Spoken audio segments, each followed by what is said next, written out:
edición estaremos hablando sobre los aprendizajes que nos dejó la pandemia COVID-19, especialmente desde la mirada de los profesionales de la salud hispanohablantes que trabajamos en el Reino Unido. Hoy tengo el enorme placer de conversar con Daniela Valdés. Ela, para comenzar, ¿podrías contarnos un poco sobre quién es Daniela Valdés y cómo ha sido tu experiencia aprendiendo inglés? Sí, claro. Em, yo llevo, ¿quién es Daniela Valdés? Daniela Valdés es una persona muy curiosa y yo creo que eso va a salir en nuestra conversación, ojalá, cómo la curiosidad me ha llevado en diferentes caminos. Tengo en este momento una carrera, lo que tú llamarías un portafolio de carrera. Soy, como dijiste, ejecutiva o pues directora en un hospital del Reino Unido de lo que se llama el National Health Service, la salud pública. Y trabajo además como estudiante, soy una estudiante en un doctorado de ciencias de la computación, enfocado en inteligencia artificial. Y soy la chair, y fue por eso que nos conectamos, soy la chair y cofundadora de Latin Americans in Health and Care, que es una red de latinoamericanos que está creando visibilidad de nuestra cultura y de nuestros profesionales en salud.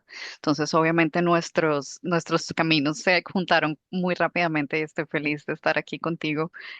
Ha sido un gran apoyo para nuestra red.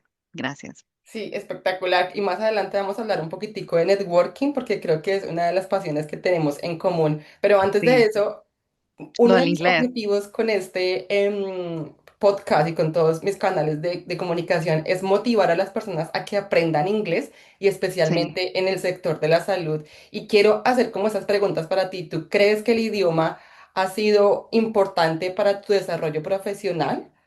sí, definitivamente. El tema del inglés fue clave y acá le voy a dar las gracias a mi papá que lo tenía súper enfocado. Mi papá me mandó a clases, yo tenía clases de inglés en el colegio y luego mi papá dijo, no, tú tienes que complementar, suplementar lo que tienes. Estuve en clases de inglés en el Colombo británico y luego cuando vine al Reino Unido, inicialmente mi papá me mandó a otro curso de inglés en el Reino Unido con el Instituto Callan, que es muy famoso y lo recomiendo mucho, diría yo, por ese enfoque de hablar, de solamente enfocarse en hablar. Ajá. Y, y una de las cosas que aprendí o que aprendí durante toda mi carrera aprendiendo inglés es cómo moderar y hacer sonar como si fuera británica. Sí.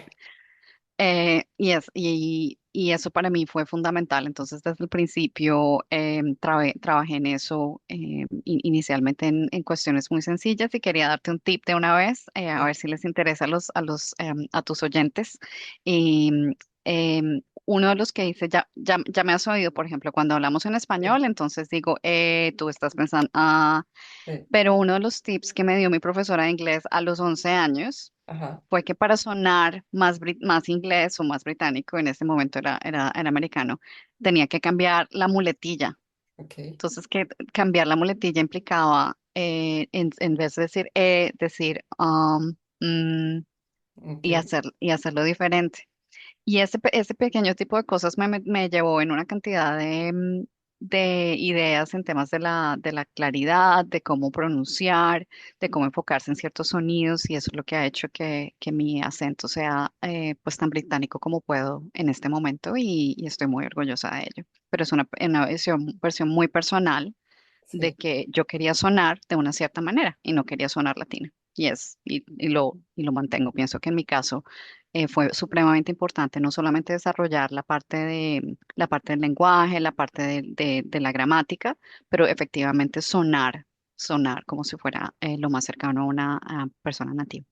Y siento que es una habilidad, porque mira que claro, y lo que tú dices es cierto, es muy personal, pero también creo que es una habilidad. Yo llevo aprendiendo inglés, porque todavía debo decir que estoy aprendiendo inglés, Ujú. 11 años. Yo llegué a Inglaterra en el 2014 con cero inglés a aprender inglés, a hacer un curso de inglés Sí, desde cero. Y infortunadamente vengo de una familia donde el aprendizaje de un segundo idioma no era la prioridad, entonces nunca se ya, me inculcó desde pequeña, tienes que aprender inglés, no, o sea. no estaba dentro de nuestro currículum familiar. Llegué Sí. a Inglaterra sin ser inglés, pero también con ese ideal, quiero aprender inglés y en algún momento pensé, no necesito cambiar mi acento. Pero hoy en día que estoy dentro del campo profesional y estoy intentando escalar y hacer otras cosas, sí me parece importante empezar a entender cómo el acento puede influir en algunas tomas de decisiones. Y tú mencionaste Callum y realmente no lo había escuchado antes. Cuando tú Mm. viniste a Inglaterra a estudiar inglés, ¿tú hiciste un curso específico en tu profesión o fue un curso general que tomaste? ¿Cómo fue ese journey? Sí, sí, sí. El curso con Callan es un curso de inglés general y Sí, lo que me pasó en ese momento es que pues no sabía, pero cuando pasé el examen de Callan, pues para posicionarte en un sitio, sí. Callan me dijo, no, qué pena, usted ya está, tiene un nivel muy avanzado de inglés. Ah, ok. Y entonces yo ya había pagado como un curso, mi papá había pagado un curso y y mi papá dijo, no, pues tú te quedas porque lo que yo quiero es que tú estudies. Sí, Y lo que hice en ese momento fue enfocar, como Callan era enfocado en la parte verbal, ya. lo que traté de hacer fue cambiar el acento. Entonces, me Mm, enfoqué en aprender a pronunciar el inglés británico. Y sí, entonces me acuerdo cambiando, por ejemplo, decir water to sí, water. sí. Entonces, palabras así básicas, ya empecé a cambiar el acento. No he usado, me he enfocado específicamente en un curso de inglés o en un tema específico de salud. Yo sé que hay exámenes como tal. Sí, En mi caso, como iba a estudiar en una maestría, ese era mi plan. Lo importante era usar el IELTS y ok, pues estudié en el IELTS. sí, Pero desde el punto de vista de salud y salud, y pues para los profesionales clínicos, entiendo que el OIT es importante y estoy viendo que efectivamente está validado por el Nursing Council. ujú, Es básicamente la forma que mucha gente tiene para validar su inglés. Las buenas noticias es que tú necesitas el examen, pero si una vez ya tienes el trabajo, una vez el trabajo ya valida de cierta manera, tener un trabajo en el Reino Unido o tener estudios en el Reino Unido ya validan tu nivel de inglés. Eso también ayuda. Entonces, puede ser una barrera de entrada, pero una vez ya tienes el pie o ya logras conseguir un trabajo, ya no necesitas probar que hablas inglés. me alegra que hayas mencionado el tema de eso, porque cuando yo estaba buscando estudiar inglés, aunque yo no sabía nada de inglés y también quería hacer un inglés con propósito, y en ese momento buscando la información no era disponible o no estaba tan clara y siempre en nuestros países, en Latinoamérica, y hablo en Colombia, siempre te venden, entre comillas, el curso general de inglés. Y Sí. llega uno como adulto, sí, como adult learner, a estudiar con estudiantes de todo el mundo, pero de diferentes backgrounds, diferentes Mm. edades, y eso es un poco un choque, porque yo recuerdo que yo estaba estudiando con directores, con CEOs de empresas súper grandísimas, llegan aquí a Inglaterra, o sea, perdón la expresión, pero como que se estrella uno, dice como, o sea, yo estoy aprendiendo con un teenager, con un quinceañero, y siempre es chocante para las personas que ya son profesionales. Y hablando del OIT, también me di cuenta de eso. Durante mi licencia de maternidad me certifiqué en entender el OIT, porque cuando yo estaba intentando hacer la transición y poder convalidar mis estudios de Colombia aquí, me di cuenta que aceptaban el IELTS y el OIT. Mm. Yo presenté el IELTS, pero nunca saqué el puntaje que se necesitaba porque el IELTS académico tiene muchísima información y a mí personalmente me pareció muy difícil. Cuando hice Ya, el OIT, pensé que es mucho más fácil y especialmente para nosotros, los profesionales de la salud, porque es todo clínico. O sea, tú estás ya. hablando desde tu conocimiento clínico con lenguaje clínico que se facilita muchísimo más. Y eso me parece súper clave que tú lo hayas mencionado, porque sí, si ya tienes un trabajo aquí en el Reino Unido y estás como en la ruta de decidir qué examen para poder convalidar con el NMC o con el GMC, que es para los médicos. El OIT creo que es una mejor opción que incluso el IELTS para los Sí. profesionales que ya están en la ruta. Entonces es súper, súper chévere que lo hayas Sí, mencionado. de acuerdo, totalmente de acuerdo. En lo que digo, en mi caso sí, lo importante era como el IELTS y también en su momento consideré, pero pues cuando vine aquí al Reino Unido yo era Sí, una estudiante, no estaba pensando en eso, pero para algunas personas probablemente los cursos de inglés de business pueden ser sí, importantes. sí, Entonces, si estás en la parte administrativa, de pronto no te va a servir un OET, pero probablemente un inglés de business sí te puede servir. Pero esos que yo sepa no tienen una validación, no Ujú, hay validación de esos, no hay un examen general de Business English, no. ujú. Entonces terminas haciendo como el Cambridge o el IELTS para validar, digamos, ese conocimiento. Sí, Sí, súper. Ahora hablando un poquitico desde la práctica, como sabes, yo soy enfermera y sí. nosotros siempre dentro de nuestra profesión tenemos que sentarnos como a reflexionar de lo que salió bien en nuestros turnos o de lo que podríamos mejorar. Y Ujú, últimamente, como estamos aquí en el invierno, está llegando el invierno a Inglaterra, siempre pienso en lo que aprendimos durante COVID, porque como tú sabrás, cuando llega el invierno a Inglaterra, el sistema de salud se colapsa. sí.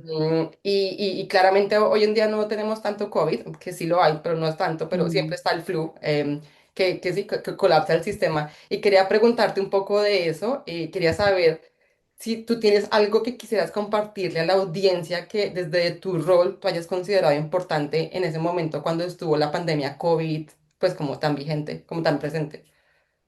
Pues yo siempre digo que, yo digo que la pandemia, que fue el COVID el que me hizo estudiar un PhD. Ajá, Cuando empezó la pandemia, yo era Chief Executive o CEO de un grupo de clínicas de primera, de salud primaria, de medicina general, como lo llamaríamos en Colombia. sí. Entonces era gerente de una pequeña EPS. Y en ese momento entró la pandemia y bueno, pues hay miles de experiencias relacionadas con liderazgo en el momento en temas que no comprendes, digamos, liderazgo en temas de incertidumbre, que aprendí de eso, como darse cuenta que pues a veces solamente uno puede ir con la ola, básicamente. Yo me acuerdo haberle dicho a una compañera enfermera, Sí. em, yo siento, pues soy la CEO de esta organización y lo que estoy haciendo es que yo siento que estoy en un barco, Mm, estoy en un barco en la mitad de una tempestad gigante, viene una ola, lo que yo veía, lo que veía pues, venir es, viene una ola gigante sí, y lo único que estoy haciendo como líder en esta organización es tratar de que el barco no se voltee, sí. pero lo que tengo que hacer es simplemente mantener el barco a flote. Acá no, en este momento no tengo nada, ningún otro objetivo pero al mismo tiempo sabía que tenía que dejar pasar la ola, o sea, saber que venía la ola y que no hay nada que hacer, nada que puedas hacer para parar la ola. Yo creo que todos aprendimos esa sensación de impotencia, Sí. de ver lo que pasaba. Pero, porque digo lo del PhD y mi doctorado es porque efectivamente a raíz de la pandemia la organización perdió mucha de su resiliencia Ujú. y, hubo una reestructuración y perdí mi trabajo. Ah, ok.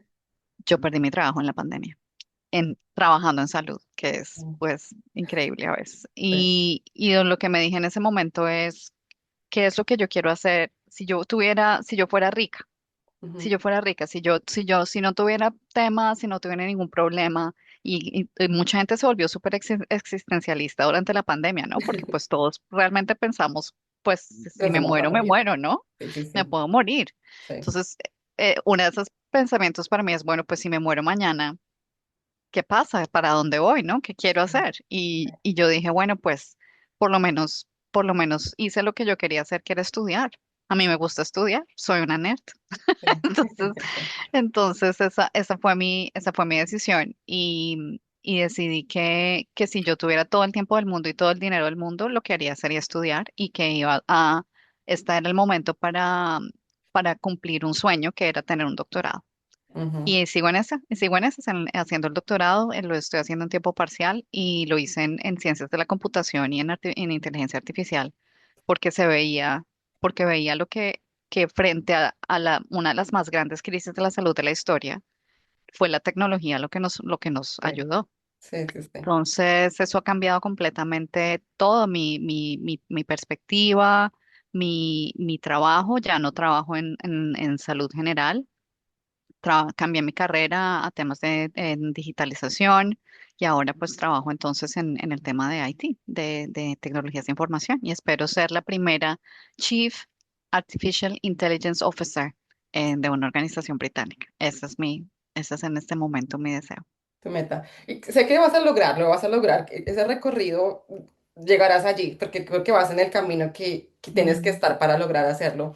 Pero antes de eso, quiero hablar de muchas cosas que mencionaste, porque, claro, cuando pasó COVID, desde mi rol de enfermera, yo estaba trabajando en ese momento en un GP Practice, que es similar a lo Ah, que tú sí, estabas haciendo. sí, estamos en lo mismo. Yo era healthcare assistant y me recuerdo muchísimo viendo a nuestro manager, nuestro practice Ujú, manager, también así, ujú. porque recuerdo que los protocolos cambiaban cada hora. Ah, Entonces sí, él sí. bajaba en la mañana, teníamos estos hustles, como las reuniones Ajá, chiquiticas para safety me hustles. tocó el día, sí. Sí, el día lo vamos a empezar así y él pasaba. A la hora del almuerzo ya era otra cosa. A las 5 de la tarde ya era otra cosa. 10 de la noche, entonces creamos el grupo de WhatsApp. Afortunadamente, gracias a la tecnología que tú lo mencionaste, que no a muchos les gustó. Yo recuerdo en mi GP No, trabajábamos con médicos, los partners son señores de 60, 65 años, súper no technology. Yo no voy a utilizar Microsoft Teams. Yo quiero ver al paciente y todos, pero es que no es seguro que vea al paciente, que, sí, que se tienen que hacer shielding, que son vulnerables. Y claro, fue la resistencia a la tecnología, pero el practice manager yo lo veía así como que, o sea, lo que tú dices, lo único que puedo hacer aquí es mantener el barco y que no se vaya a hundir, que ustedes mm, que son los que están, los clínicos estén bien, no se vayan a enfermar, por favor, y que también a los pacientes podamos atenderlos desde su casa, porque también ustedes como managers tenían la presión de seguir sí, cumpliendo las métricas. Yo esas no sé si metas, tú sí, sabes del QOF, sí, sí, sí, de los sí, targets, o sea, todo tenía que sí, sí, seguir y las personas no se daban cuenta fuera de esas cosas. Entonces es súper importante eso que tú mencionas de la tecnología y que a ti también te hizo repensar. Obviamente el aislamiento también puso a muchísimas personas como a decir, o sea, ¿qué estoy haciendo con mi vida? Mañana me muero. Y bueno, yo creo que tú de pronto trabajaste en casa. Yo, por ejemplo, salía y recuerdo en Oxford, en mis 10 años en Oxford, nunca vi la ciudad sola para mí. sí, Yo no, yo sí salía, yo salía, decía, yo salía. Mm. o sea, wow, exacto, y tú salías y ver Inglaterra, ver Londres solo, por ejemplo. Sí, a mí me Ver tocó en, ¿tuviste Oxford? Yo vi Waterloo, Waterloo solo. completamente solo. Increíble, Increíble, sí. increíble. Mm. Yo también, yo pasaba, yo decía, esto no pensé que fuera a pasar nunca en la vida, que incluso hasta me daban ganas de bajarme y tomarme fotos, porque Sí, sí, claramente las sí. fotos de turista, es Inglaterra, la Universidad de Oxford, cero turistas, solo, entonces, pero obviamente en el bus yo decía, o sea, esto es porque la gente está en la casa, estamos enfermos, nos vamos a Mm, morir todos, y es esas reflexiones que uno hace, o sea, no solamente desde su cargo, bueno, yo desde mi cargo de enfermera aprendí que trabajar en equipo era clave, que la tecnología teníamos que verla como una aliada. Yo también, yo mm, soy amante de la tecnología, ha sido una de mis pasiones desde muy joven, pero aquí, claro, me di cuenta que era la única forma en la que podíamos seguir todos a flote, que podíamos comunicarnos, que podíamos atender a los pacientes. Y tú decidiste cambiar como la línea, de decir, bueno, esto es lo que me gusta, voy a aprovecharlo y quiero hacer mi PhD, que me parece súper clave. Em, sí, y a raíz de eso creo que fue como llegamos al network, que estaba leyendo un poco de tu bio. A mí también me encanta el networking y me parece súper clave. Yo, de hecho, un GP que conocí en la clínica, él me decía, no es lo que tú sabes, sino a quién conoces. Es no what you sí, know, es who you know. Y eso a mí siempre me quedó como pensando. Y llegamos a esta network que me gustaría que tú hablaras un poco para que la audiencia sepa qué es lo que hacemos en la network y bueno, nos cuentes un poco de eso. bueno, todas las del no, it's not what you know, but who you know, but hay otra que es it's not your net worth, but your network, Ok, sí, que realmente es lo que da tu riqueza, sí, que es el mismo concepto. Em, el network es precisamente es un espacio donde podemos generar soporte y apoyo para los latinoamericanos que están en la salud y nosotras las co-founders decidimos también que una parte muy importante de eso era abrirlo también a aliados. Lo que queríamos no era un sitio donde estuviéramos cerrados, sino que estuviéramos abiertos, digamos, al apoyo que necesitamos de toda la gente que nos rodea para poder, pues, sobresalir y para poder generar visibilidad para los latinoamericanos en salud. cómo fue creado desde lo personal fue la conciencia, la concientización. Yo realmente no la tenía de que mi historia como como latina o latinoamericana en salud era importante. Yo recibí una nominación, o pues yo me nominé a mí misma, porque ese fue el primer tema. Yo me nominé a mí misma a unos premios de minorías étnicas en el Reino Unido Sí, y quedé en el shortlist, y fue ahí que me di cuenta, claro, es que realmente no hay nadie como yo sí, sí, y sí. no hay nadie así, y a raíz de esa nominación y de ese shortlist dije, no, tenemos que ayudar a más gente. O sea, debe haber muchos como yo que tuvieron las mismas preguntas y no tienen la visibilidad ni los modelos a seguir Ujú. de otros. Y muy querida Vanessa, que en este momento trabaja en el NHS England, me dijo, sí, metámosle a esto. Pero no, realmente no progresamos hasta que llegaron Alex y Andrea. Andrea, donde ya pudimos entonces crear como la idea de darle una visión y valores de la red. Sí. Y yo creo que en 9 meses hemos alcanzado una cantidad de cosas. Nos nominamos otra vez y recibimos un shortlist para esos premios, y ya tenemos pues una establecido pues como una voz, digamos, en la parte latina, y empezamos a colaborar con organizaciones como CLAUC para generar visibilidad y digamos, generar más incentivos para, sobre todo, para que los latinoamericanos tengamos un reconocimiento como minoría étnica en este país, que Sí. es, digamos, una de nuestras principales, uno de nuestros principales objetivos. Entonces, sí, estamos felices con el network. Tenemos varios canales. Tú y Sí, yo hemos conversado mucho en WhatsApp, pero sí. también tenemos LinkedIn e Instagram. Sí, sí, sí. No, y es espectacular porque eso, por ejemplo, que tú hablas de yo me nominé, creo que los latinos a veces tenemos como ese mindset de no, como reconocer nuestras habilidades y darlas, o sea, como que las personas lo sepan, como decir, sí, o sea, yo me nominé, pero porque yo tengo esta habilidad y estoy segura, lo que tú acabaste de mencionar, estoy segura que otras personas están haciendo las mismas preguntas y no lo saben. Y yo claramente cuando yo estaba en mi ruta de aprender inglés dije, yo no me puedo hablar con hispanohablantes porque si no, no voy a aprender inglés. No aprender. Pero ahora que ya tengo el idioma dominado, que tengo una carrera, digo, quiero ayudar a estas personas siempre dentro de mí. A mí me gusta muchísimo, muchísimo informar y comunicar y compartir información, me parece clave. Y entonces dije, esta red permite eso, permite darle voz a las personas que ya están como tú, que han atravesado una línea profesional, que tienen un bagaje, que pueden ayudar a otros, pero también que llegan personas que hasta ahora están empezando, que quieren entender el sistema, que el inglés lo saben, pero a veces puede ser un poco de barrera, pero ese mindset de, ¿será que sí me lanzo? ¿Será que sí lo digo? O sea, mi Mm, acento, por ejemplo, es que como hablo la gente no me entiende. Yo tengo, por ejemplo, eso. Yo todavía tengo el acento muy marcado cuando yo hablo en inglés. Yo soy casada con un inglés. Y mi esposo fue profesor de inglés y él todavía me dice que no te no, no sabía entiendo, que lo, entonces. sí, que no te entiendo, que lo digas así, que lo repitas. Y es el mindset. Soy yo, porque ni siquiera es él, soy yo que todavía tengo en mi cabeza como eso. Ay, ok, tengo que cambiar la forma de pensar para mejorar un poco el acento. Pero eso es lo que permite darle la voz a los latinos que están dentro del sistema del sector salud en el Reino Unido y que sé que han logrado muchísimas cosas. Cuando, por ejemplo, Vanessa puso toda la información de todos los datos. Wow, que en algún momento estoy segura la vamos a compartir, están en LinkedIn, yo lo he compartido muchísimo, pero toda esa información que Vanessa recolecta me pareció espectacular y de verdad que aprovecho en este espacio para darles las gracias a ustedes cuatro, a ti y en nombre de las demás, por el tiempo, porque es el tiempo que ustedes han dedicado, su conocimiento a compartir toda la información y a unirnos, porque estamos en Mm. diferentes partes, está en Manchester, Londres, Oxford, Aylesbury, sí, estamos en todo lado y llega muchísimas personas más. Y también eso que le hace le da el espacio a los allies, a las otras personas que no necesariamente hablan español, pero que tienen como algo en común con nosotros, sí, por la experiencia, por lo que les ha tocado vivir.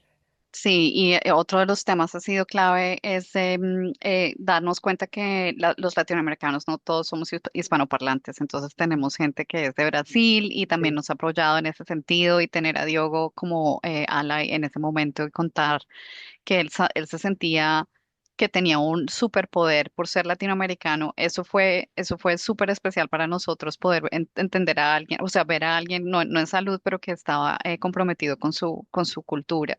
Sí. Y yo pienso que es eso, que todos nos estamos tratando de sentir un poco más orgullosos de que somos latinoamericanos. Entonces, sí, sí, ha sido Y que nos clave. Le hemos, distinguimos. Cuando yo estoy con mis pacientes saben quién les está dando el cuidado. Dicen, no, tiene que ser de esa parte de América, o sea, debe ser latino, debe ser africano, debe ser de East Europe. Sí, los pacientes detectan esa calidez que tenemos los latinos porque siempre nos sí. caracterizamos por estar contentos, por sí, por siempre tener una sonrisa, por ser amables y tener, querer abrazar, que es algo como muy cultural. Es eso, se caracteriza y qué chévere que ustedes a través de la red estén dando a conocer eso para que más personas lo vean. Me parece espectacular. Gracias. Y pues creo que para que cerremos, me gustaría hablar un poquitico también del programa del coaching, del cual te agradezco muchísimo porque creo que si yo no hubiera hablado contigo en ese momento en que hablamos sobre mi carrera profesional, sobre el tema de digital, bueno, lo que me pasó con la espalda, no hubiera encontrado tanta información. Entonces me parece súper clave que las personas que me están escuchando sepan lo que tú haces y si está bien contigo, compartir como ese coaching que tú tienes, que lo puedes ofrecer, que quieres hablar un poquitico de eso. Gracias.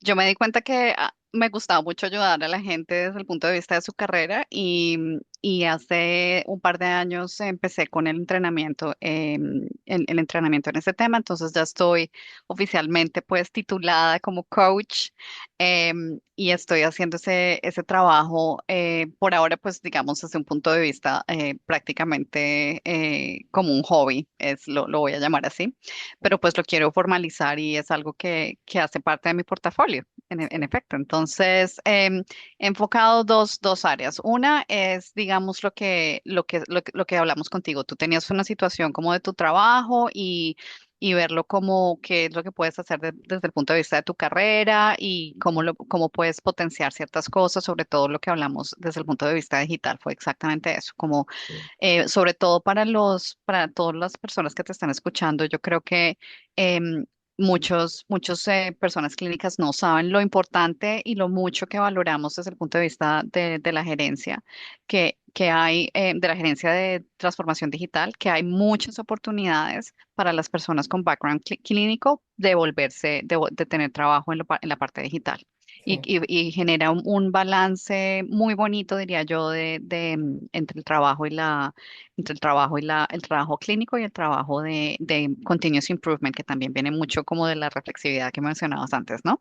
sí, Y ese es un tema. El otro tema ya es más enfocado a gente que está buscando pues ascensos, digamos, desde el punto de vista del management y el liderazgo. sí, Pero el otro tema que también estoy manejando, digamos, en temas de coaching y que quiero profundizar es el tema de salud. Durante este año he tenido grandes cambios en mi propio manejo de mi salud y creo que quería dar un poco de acompañamiento en ese tema a otras personas que también están interesadas en mejorar mejorar su situación de salud de una forma holística. Obviamente, sin, no estoy dando, no estoy dando ninguna información clínica, sino es más bien como un tema de acompañamiento cuando la gente tiene claras sus metas y usando pues en los objetivos de coaching. Entonces, eso sí, sí, definitivamente me interesa y tengo pues por ahora estoy explorando qué interés hay entre las personas de trabajar en ese tema. Gracias. es súper importante porque la verdad, eso para uno poder, yo siempre lo digo en mis programas, cuando uno poder aprender un idioma, en este caso el inglés, es muy importante estar bien física y mentalmente. Eso que tú mencionaste del coaching y de mezclar cómo te sientes tú física y mentalmente, que tú lo haces en Mm, tu coaching, me parece genial porque para aprender cualquier habilidad, ya sea aprender a utilizar la tecnología, inteligencia artificial, un idioma, tú tienes que estar física y mentalmente bien, dispuesto, hidratarte, comer porque si no el sí, aprendizaje se va a afectar demasiado. Entonces es súper sí. clave que las personas que están escuchando contacten a Daniela, lo hacen a través de LinkedIn, ¿cierto? Sí, a través de LinkedIn hay un link. Y hay otro tema que me pareció importante, Leslie, que me dejaste sonando y es el tema del acento. Sí, Hicimos una charla sobre el tema del acento y creo que ha generado interés y sí, ya he tenido varias conversaciones de gente que quiere saber, bueno, ¿cómo hago para manejar mi acento? Sí. y es mi acento un problema o no, y sí he tenido conversaciones, entonces ese podría ser también otra área de apoyo que puedo dar a través del coaching. Sí, para las personas que no hayan escuchado a Daniela en inglés, vayan a su LinkedIn. Ella hizo un video hablando y yo quedé, wow. Y claramente hemos hecho webinars donde hablamos solamente en inglés y claro, tu acento, tú no pareces que fueras, que fueras inmigrante, Colombiano. no, No, exacto, inmigrante, no. Sí, es cierto, no natural. parezco inmigrante, es cierto, sí, sí, tienes razón. De verdad, yo quedé, o sea, muy impresionada, muy orgullosa. Yo, ok, tengo que seguirla, tengo que cambiar mi mentalidad primero porque eventualmente me gustaría tener eso, poder hacer ese chip, cambiar, porque tú Mm. suenas normal también en español, pues normal. Suenas latina en español, que tú me decías, yo no soy colombiana, suenas latina, porque tampoco es que estés hablando, sí, fingiendo tu lengua materna, pero en inglés suenas perfecta, como si fueras nativa, espectacular. Antes de Gracias. cerrar, quiero que me digas un poquitico del PhD. ¿Tú lo estás haciendo a través del NHS o lo estás haciendo personal? No, no podía hacerlo a través de la NHS porque fue cuando perdí mi trabajo.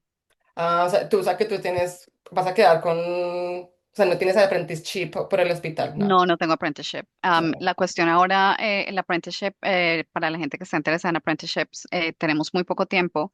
Sí. Las maestrías las van a cambiar, ya no van a ser apoyadas por el sistema de apprenticeship desde Ah, enero.